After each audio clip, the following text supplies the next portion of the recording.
of things that are never likely to happen. Indy to MLS. We need to talk about this Indianapolis mayor who comes out and is like, oh, I met with MLS and I'm going to bring a franchise to the city of Indianapolis. Like out of nowhere. Like there was no rumors that this was going to happen. Like you've heard the rumors of Las Vegas and Phoenix and even San Diego that's now, we're in the works. Indy was so quiet. And then this guy comes out and is like, oh, look at what I'm going to do. So to add some context, during the NFL draft, it came out that Indianapolis mayor Hodgset, is I believe it's pronounced. He comes out and he makes an announcement. The city is officially pursuing an MLS club after meeting with Don Garber at the offices in New York. This directly followed, like a couple hours later, the announcement that the mayor walked away from the Indy 11 Stadium Park project, which jeopardized the $1.5 billion stadium deal that was in place for this USL club. Now, this, of course, as you would expect, sparked the conversation on Twitter that Garber intentionally called this meeting to sabotage the stadium deal, to get a deal of his own. And he's, actively trying to kill USL. And there's a lot of detail that needs to be brought to light to dive into this.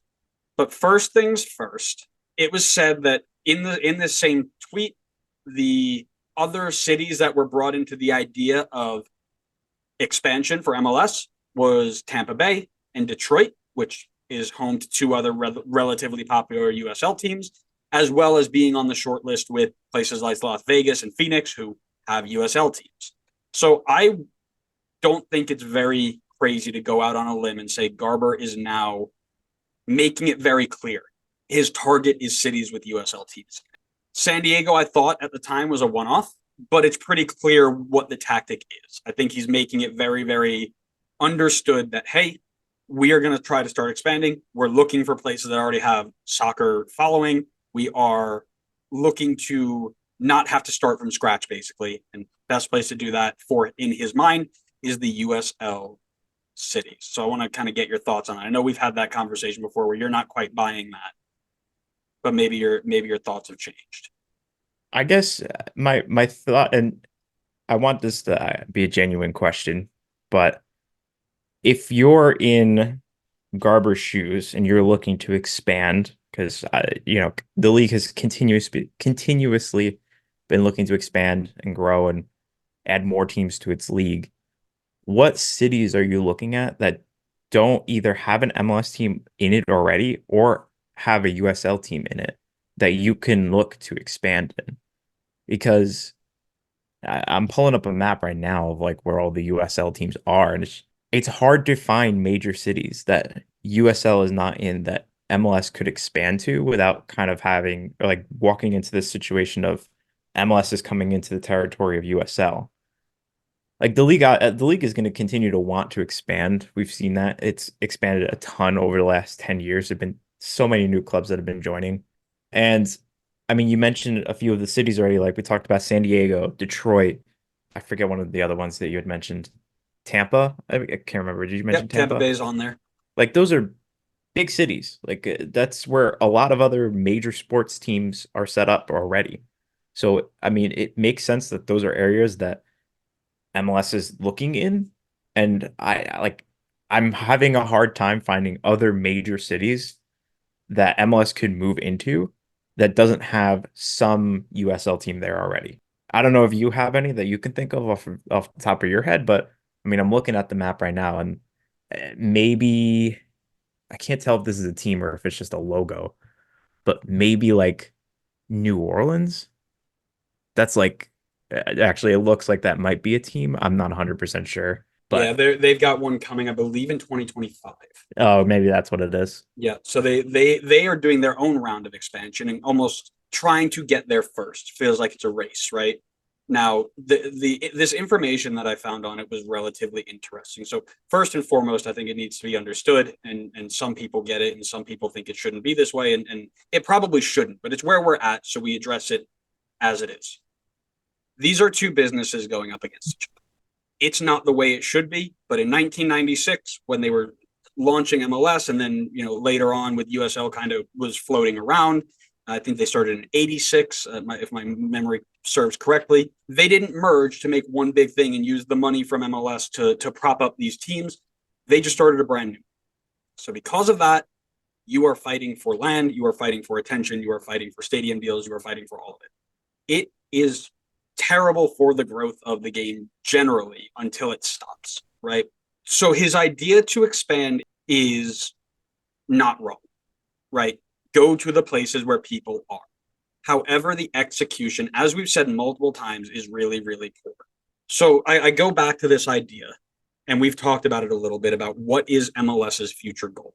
We've seen side conversations off of this original idea that MLS is starting to sell MLS Next Pro investors on first dibs to a future MLS D2 league. And we've talked about that already. This MLS is looking to make its own pyramid and finish it up top to bottom and do its own thing. Pro rel in between it, maybe, or, parachute payments. The idea is vague, but that seems where they're going to go.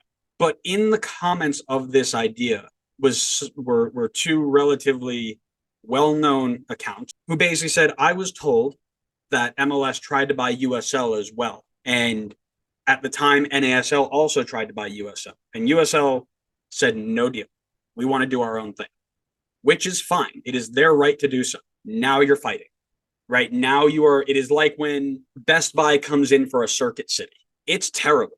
It is not good for the growth of the game. It is not good for the image of whatever league is trying to, usually the bigger league, right? MLS, whatever league is trying to squash out the lower leagues, but it's American business. So from that state, how do we move forward from there to do that? You can try and buy up the teams or encourage the teams to apply for your league, which is what was happening in Indy, to my understanding. We'll get into that in a little bit. But it's also something that may lead to, and this is where we hope it would go, a merger, right? You've seen it in NFL and AFL back in the 70s. You've seen it with the NBA and the ABA in the 70s. When a bigger league eventually comes in and tries to, with the money, with the following, with the power that generally comes with being in a first division side working with lower division sides, it usually ends up where they merge together, they absorb the teams, and they continue on under the bigger name with the bigger umbrella. USL does not want to do that, but I do think down the road, that's where this leads. I don't think it's going to be USL D1 versus MLS D1, and they're going to be fighting it out for the next 50 years. I don't think that's where this goes, because even if USL gets D1 status, the following and the, I guess, notoriety, for lack of a better term, isn't quite there yet. So they're still climbing up a hill, for lack of a better term. And I'll leave it there for your thoughts.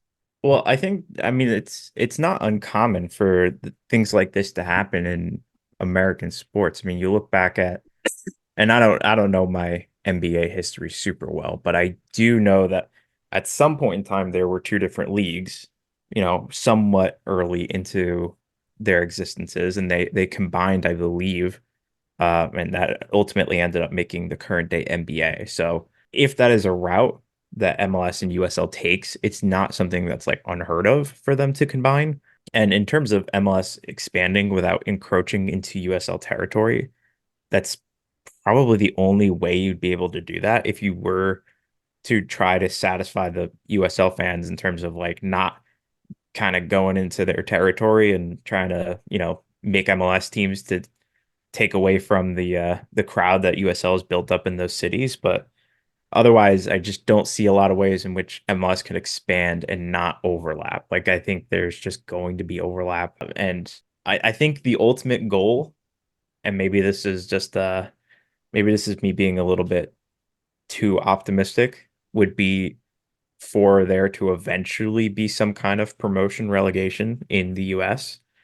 And I don't know whether or not that takes into account USL teams, but if they choose not to participate, then MLS still has to expand to a certain number in order to properly put in Pro Rel, which is going to be a lot more new teams coming in. There's going to have to be overlap at some point. Like it's going to happen again, and we're going to have the same conversation again.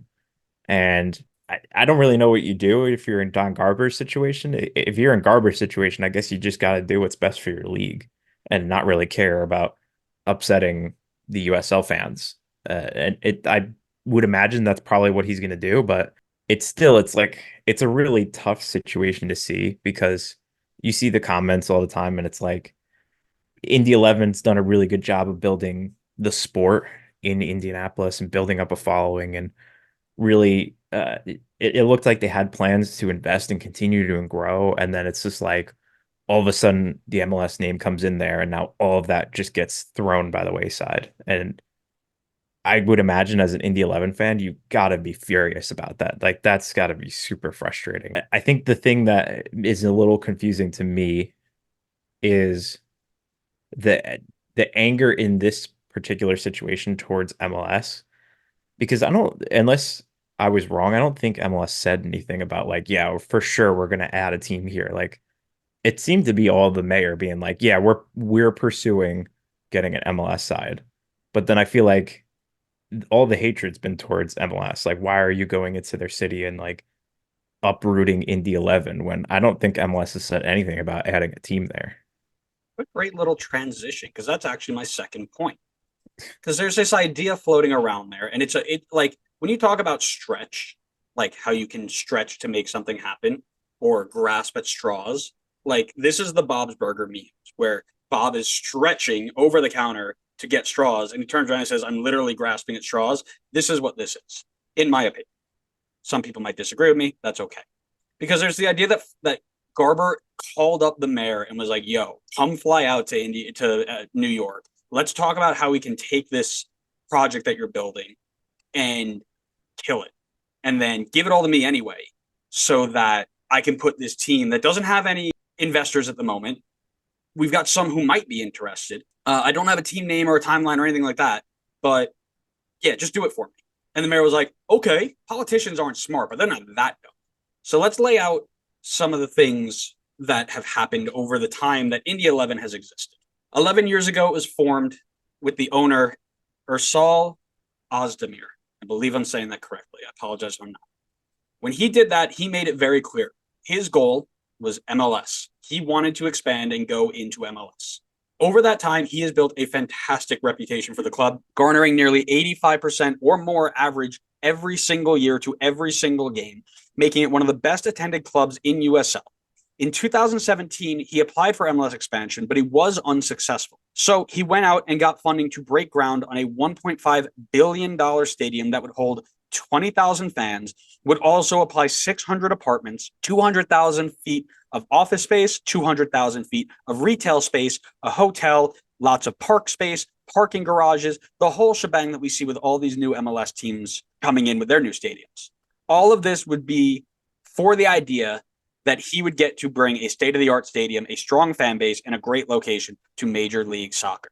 And the idea in this grasping for straws narrative is that Don Garber, who everybody says doesn't understand soccer, he's just a businessman, has seen all of that work with the clear intention that this team wants to be a part of his business plan. And he just decided to say, "No thanks. I'm going to bypass all of the work you've done, find random potential investors with more money, take over the location by calling the mayor and creating this underground connection to try and undercut you, and then take it all for myself."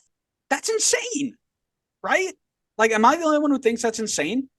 I mean, I feel like you should expect that that's kind of be the route that they're going to take here. I mean, we've talked about it before. It's just like any little bit that they can kind of grasp onto to try to make the league look bad, they'll do it. And in some cases, it's definitely justified, like with US Open Cup. But I just don't see it in this case. I just don't. It's like to me, it seems it's all the mayor, basically just other parties that are the ones vying to join the league, and MLS is just kind of like, well, maybe.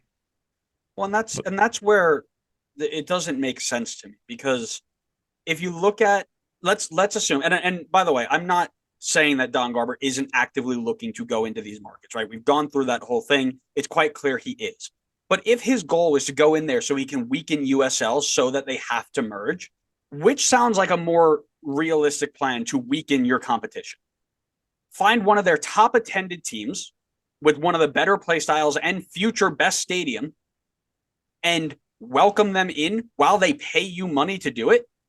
or take 10 years of work, throw it into the ground to find random investors who you don't know if they're actually in or not, bring them in, make them formulate a full idea behind a team, an identity, a logo, a fan base, do all the groundwork again that they've been putting down for the last decade, just to try and take the chance that they would be more popular than Indy 11, who is already one of the most popular clubs in USLC. I've never taken Business 101, but if I did, I bet you they gave me those two options and I picked the one that people are saying Don Garber's trying to do, I'd fail Business 101.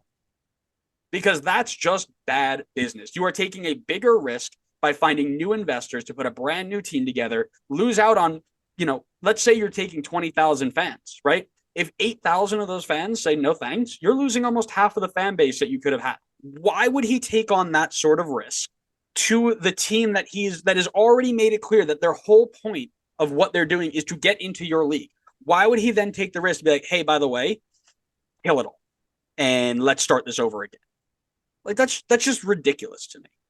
Not saying that he hasn't gone in and tried to do that to other teams like San Diego, who couldn't find a stadium, right? He clearly saw that as a point where they said, okay, they get 4,000 fans, they're not getting a stadium. We can go in with our money, with our investors and whatever, and we can take over from them.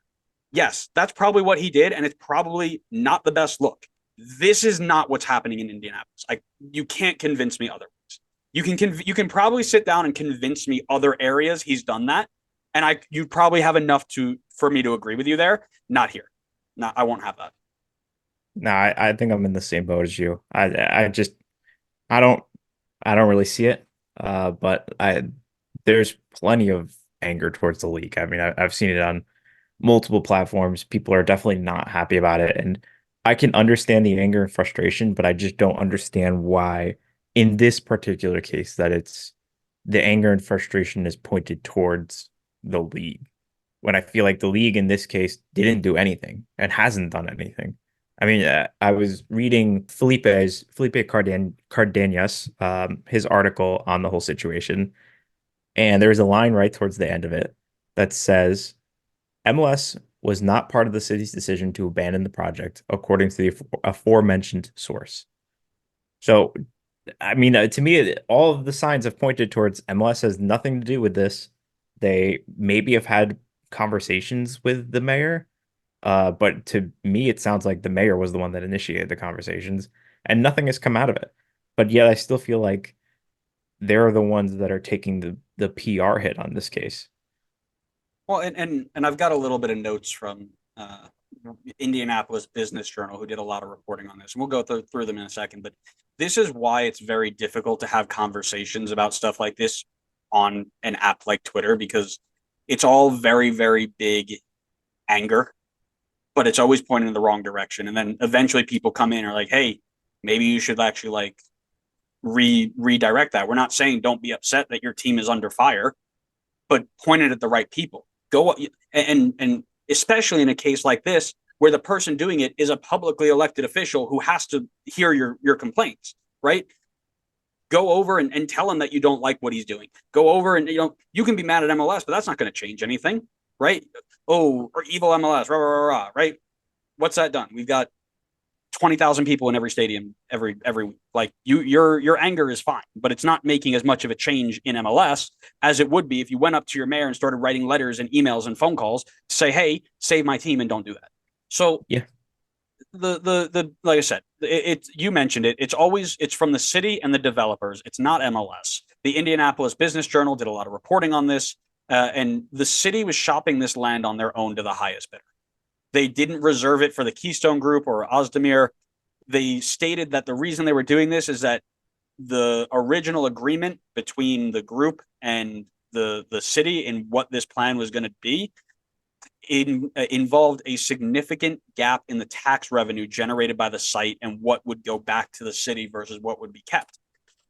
They also stated that they projected that the group would fail to meet the necessary funding to actually build the stadium in general. So the funding for this financial project was a long shot. So it sounded like this, like I mentioned, they wanted the city to pay more up front than the taxpayers were going to contribute, where the ownership group would pay for it versus their tax payers, and that was a big sticking point as well. But if you take this all into account, right, if you look at that and you don't think, okay, the mayor has now made a political decision to try and find a better investor for a soccer specific stadium, who's he going to turn to? You're going to go to USL 1? You're at USL Championship. If you're going to build a stadium, there's only one person to turn to fill that and use it properly. That's MLS.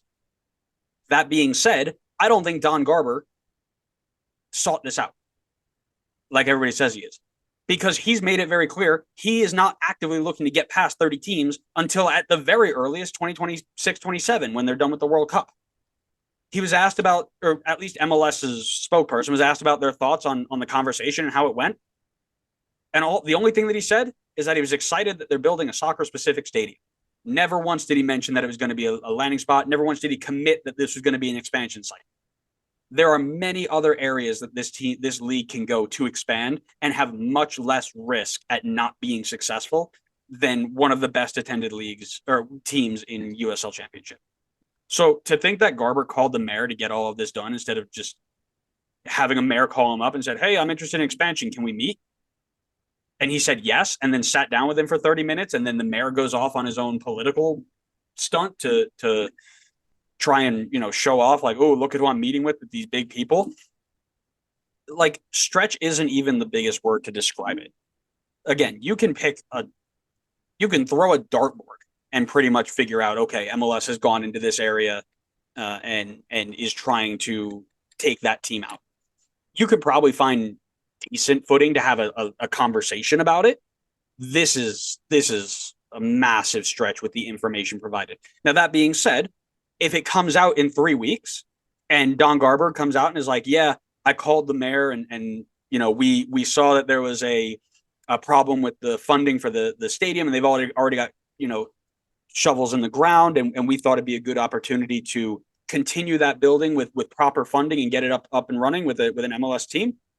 I'll be the first one to put my hand up and say I was wrong and I judged him incorrectly. But with the information that I've got here, you need to do a lot of work other than a conspiracy theory of Don Garber is putting phone calls into the mayor of every city that USL is successful in and trying to ruin them. I don't believe that. I mean, I'll go back to my point again.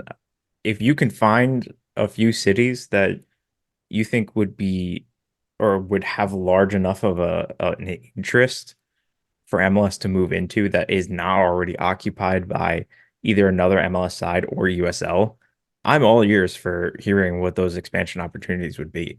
But I'm looking at the map right now and I see very few opportunities. I mean, there's like, even if you wanted to make the argument for like, I can't remember what the other city was. It was like Cleveland and somewhere else in Ohio. But then you're now pushing 3 teams in Ohio, and I think you're starting to kind of move into cannibalizing your own fan attendance there, because now you're just taking that same Ohio population of soccer fans and dividing them across 3 teams instead of 2. Not to mention that you also need to make away fans go to Ohio, which is like, yeah, that's classified as torture in most states. But I mean, I'm looking at the rest of the map, and I genuinely like. It is hard. It is very difficult to find large enough cities to move into that there's not already another team there. Like, of course, there's going to be teams in all the large cities across like 3 different leagues. Like, why would a major city not have a team at this point? Like, of course, there's going to be. I think there's really no choice if you're MLS but to expand into cities or areas that have other teams. And that's just going to have to, like, if you want to expand, that's just going to kind of have to be how it is. And I based on what they did with San Diego, I don't really think Garber and his group really cares. Sure. And I agree with you to a point where they are definitely looking to, as we mentioned earlier in the segment, right? It's now a race and it's a fight. So they're looking to win the fight, knock out who they can knock out. Indy 11 was basically offering themselves up to say, yeah, we're in USL Championship. We will leave them. You don't even need to kill us. We will just leave and take all of this work that we've done and be part of you. To try and convince me that Garber was trying to ruin all of that, I don't believe it. Did he see an opportunity? Like, that's probably the farthest you can you can bring me back, right? Like he saw that the financing was really poor, and that's probably what the mayor did. The mayor probably came back and was like, listen, here are our projections with this USL project that is not going to make it work. What can you do to help us? And Don Garber either said we can work with or we can get a new group in, or we can try and work and with the Keystone Group and try and find the extra funding to cut it up. Maybe it was logistically too difficult. Maybe Ozdemir didn't want to share what he was doing. Again, those are the details you don't know. But I don't think that you can push that into a narrative that I would believe right now. Again, when more information comes out, maybe, but not right now. Which is why when it happened, I first tweeted out, like, this is a really vague statement, right? This is a mayor coming out and saying, I want to go to MLS, which is basically like me going on to our podcast, but broadcasting it to the world and saying, I want to coach the men's national team.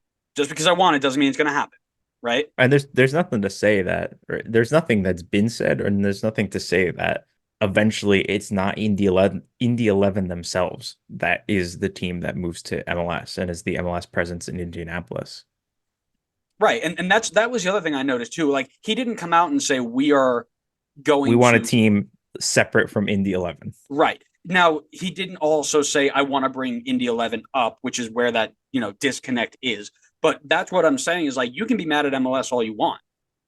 It won't change what's happening. But if you go back to the mayor and start hitting him with all this information saying we want Indy to exist still, maybe then his thought process changes to say, hey, let me work with Don and his, money pool of investors, whatever, and see if I can make these two guys meet in the middle so we can keep this going and almost like a save the crew moment with a different league. I feel like there's so much more that can be done other than just be like MLS is killing more USL teams again, right? And it's people with a big following that are making those statements, which is really damaging to the finding the truth, right?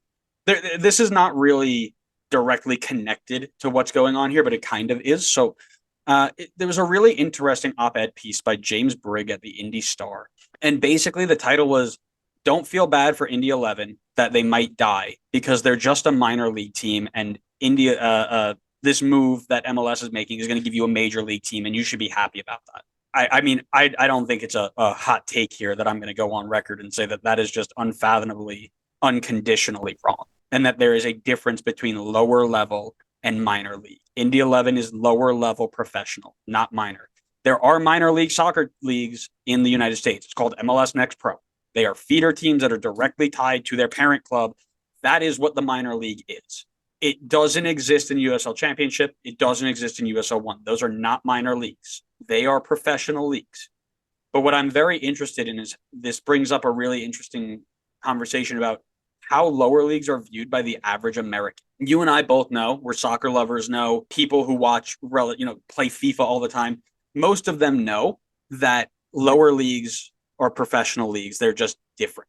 And they are different from, let's say, the Long Island Ducks. They're different from the Binghamton Rumble Ponies, right? They're not affiliated to anybody except themselves at this point, right? Back when USL had a bunch of Red Bull 2 teams, that's a different story. But right now, they are fully self-sustaining professional leagues. To call them anything just except that is disrespectful. It's showing a lack of knowledge that you are writing about. And it is relatively disappointing because here we are believing as a group that there's this whole ecosystem of Americans who get soccer and love soccer and implement a couple of things, and they're soccer's going to blow up here.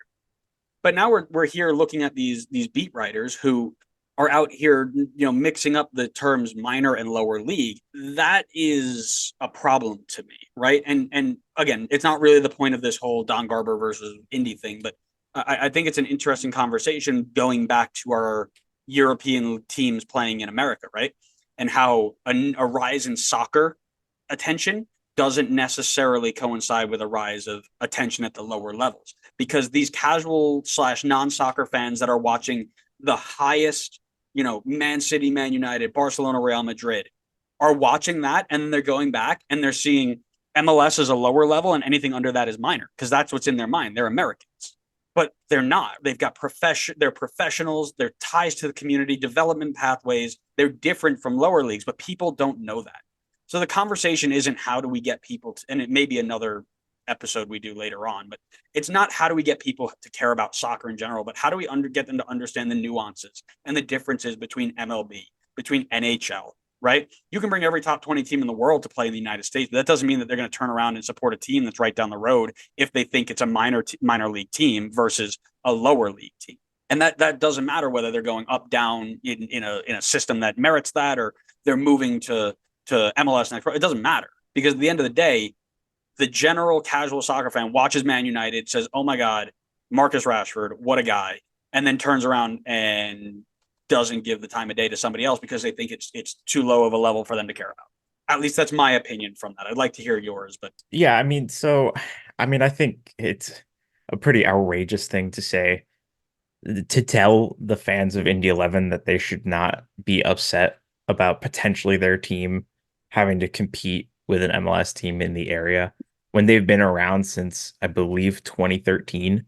I mean, that's such an insane statement to say. Like, at this point, there's people that have been fans of Indy 11 for 10 plus years, and for them to have to then all of a sudden compete with another team that is going to have infinitely more financial power and is going to command a lot more attention and attendance in the media, in the local media, in the national media, it would be super hard on the club. And to tell the fans then that they should not be upset, like if something were to happen to Indy 11, is just absolutely insane. Like that's somebody's favorite team. Like that's their equivalent to how you see Red Bull, how I see Atlanta. Like to just tell them like, oh, it's fine. You'll have a newer, better club that you can be a fan of in the area. So who cares about what happens to the Indy 11? Like that's like taking the last 10 years that you've spent being an Indy 11 fan and just being like, well, that was just completely irrelevant. I guess all the amazing memories that we've had, all of the history that's you've been able to witness at games or on TV, all of that was just irrelevant, and it's all fine because we're going to get an MLS team. Like one of the reasons that we do the MLS history segment is so that fans can relive some of these like amazing moments that happened so long ago. And I'm sure there's so many Indy 11 fans that have their own versions of that they can relive. And to just be like, it's fine, you're going to get an MLS team, all of that history and whatever, it doesn't matter. I just think that's such an insane thing to say. That's kind of like that's the first thing that I thought of when I had saw that pop up on yeah, the timeline. when if and when this happens, if the mayor isn't lobbying to bring Indy 11 up and is just saying, "Hey, let's start over," Indy 11's gone. Like they're not going to have a stadium to play in unless they find a way to stadium share, which could still happen. But you're exactly right, right? The idea that just because you don't care about it doesn't mean that nobody else cares about it is a massive problem in American soccer in general, right? I get the conversations all the time, like, "Oh, we need pro rel because every game is more important." Well, last year I watched 7 teams fight out for the last 3 playoff spots. That was exciting to me. Oh, well, it's not that important because pro rel has more on the line. Well, okay, now what you're saying is it's still important to somebody else. It's just not important to you, so you don't care about it, which is fine. But you don't get to tell people who, as you mentioned, have been around for over a decade now that all of their memories and all of their support means nothing just because they're getting something in a higher league, which doesn't matter because that's not what they're attached to. Again, if this team is around for 2 years and they've had 400 fans at every game, sure, maybe. This is a team that constantly is filling they're at the University of Indianapolis, I think might be the where they're playing right now. They constantly fill those stands, right? They have tons of player memories. They've got a decade of memories. Just to tell them that, oh, you're a minor league, so it doesn't matter. You should be happy you're getting a major league is ridiculous. It's wrong. It's terrible. So completely agree with you there. And again, at the end of the day, Will you probably see more fans in the stadium that MLS builds? Maybe. They've got better marketing tools, they've got better connections, but will it be the same as the 8,000 who have been there for a decade, who are all about their team and constantly are finding new ways to support and new chants and things like this? Completely different vibe you're going to feel. And that's the problem, where you've got Indy who's ready to bring all of this to you, and now you're saying, oh, I'm just going to undercut them. That doesn't make sense to me. Yeah, it'd be like I know technically these two teams are in different countries, but looking at a map right now, they look very close to each other. If you're a fan of the team Chester in England, I don't know the full name, I apologize. It'd be like telling them like, oh, they're right near Wrexham. Wrexham obviously has had this absolute resurgence in um, their form, and I think they've climbed all the way up to League One right now. They have super marketable, flashy investors and a lot of money. It'd be like telling them, like, if anything were to happen to their club, like, oh, it's fine, it's whatever. You have these new owners right down the street in Wrexham that you can be a fan of. It's like, well, that doesn't replace the like millions of memories that I've created watching this club over the years. And I'm not just gonna like abandon that because there's like some flashy, expensive new thing right down the road. Like that doesn't replace the countless amount of time that I spent and countless memories that I have following this other team. Right. And again, it may sound a bit harsh here, but that's a relative rarity at the lower leagues because of how new they are and because of how much turnover there is. To have a decade worth of that following, it's so rare that you don't want to get rid of it if you're going to go into that area. You want to bring it along with you, which is what they were working on doing. So, it's something that'll be interesting to keep an eye on, because I I have a pretty big feeling that in the next week or two, we're going to see the mayor come out and have either a statement of taking it back, or is going to make a statement saying, when I said we're going to look for an MLS team, I meant we're going to bring Indy up and we're going to try and find. He's going to find some way to spin it like, oh, I just misspoke. That's what I think is going to happen. That's what I hope is going to happen, and it's something I'm gonna watch until it does happen. And if it doesn't, then go after the mayor. That I got to rephrase that. Don't go after the mayor. Don't try and hurt him, but lobby him, right? Go tell him that you don't want that to happen. If 8,000 people a game are going up and saying, hey, you're making a bad decision, and this isn't going to grow the sports landscape of Indianapolis, but it's actually going to hurt it, show him that, right? Prove that is the case, because I think this specific example has the ability. Yeah, 100%.